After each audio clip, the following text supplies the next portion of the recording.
Assalamualaikum warahmatullahi wabarakatuh. Nama saya Ade Putri Mustafa Lubis dengan NIM 1820200003.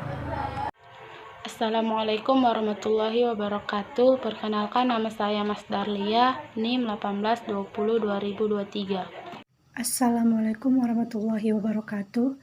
Perkenalkan, nama saya Intan Khairani Siregar, NIM 18202032. Sistem koordinat adalah suatu cara yang digunakan untuk menentukan letak suatu titik pada bidang R² atau ruang R kubik.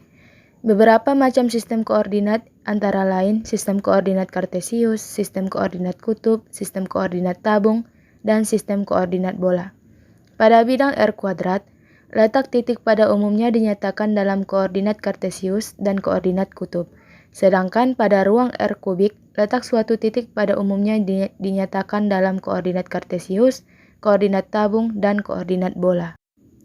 Sistem koordinat dua dimensi umumnya didefinisikan dengan dua sumbu yang saling bertegak lurus antara satu dengan yang lain, yang keduanya terletak pada satu bidang XY. Sumbu horizontal diberi label X dan sumbu vertikal diberi label Y. Pada sistem koordinat tiga dimensi, ditambahkan sumbu yang lain yang sering diberi label Z.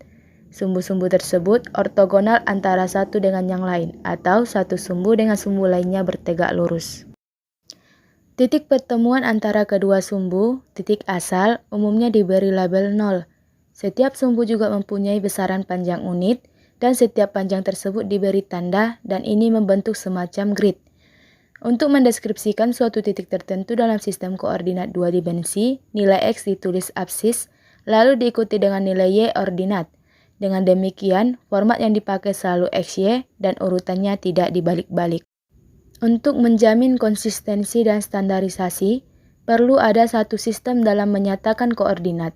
Hal ini terkait dengan kerangka koordinat. Sistem koordinat. Pengertian kerangka koordinat adalah suatu himpunan dari sumbu-sumbu koordinat atau bangun geometrik yang lainnya. Kepadanya posisi suatu titik ditentukan.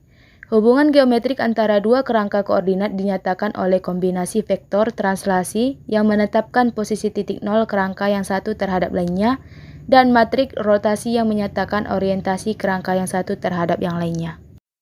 Terdapat parameter dalam sistem koordinat, yaitu yang pertama, lokasi titik 0 dari sistem koordinat. Posisi suatu titik di permukaan bumi umumnya ditetapkan dalam atau terhadap suatu sistem koordinat terestris. Titik 0 dari sistem koordinat terestris ini dapat berlokasi di titik pusat massa bumi, atau sistem koordinat geosentrik, maupun di salah satu titik di permukaan bumi, atau sistem koordinat toposentrik. Yang kedua, orientasi dari sumbu-sumbu koordinat. Posisi tiga dimensi suatu titik di permukaan bumi umumnya dinyatakan dalam suatu sistem koordinat geosentrik, tergantung dari parameter pendefinisi koordinat yang digunakan. Yang ketiga, besaran atau Cartesian curvilinear yang digunakan untuk mendefinisikan posisi suatu titik dalam sistem koordinat. Letak suatu titik dalam bidang dinyatakan dalam koordinat kartesius dan koordinat kutub.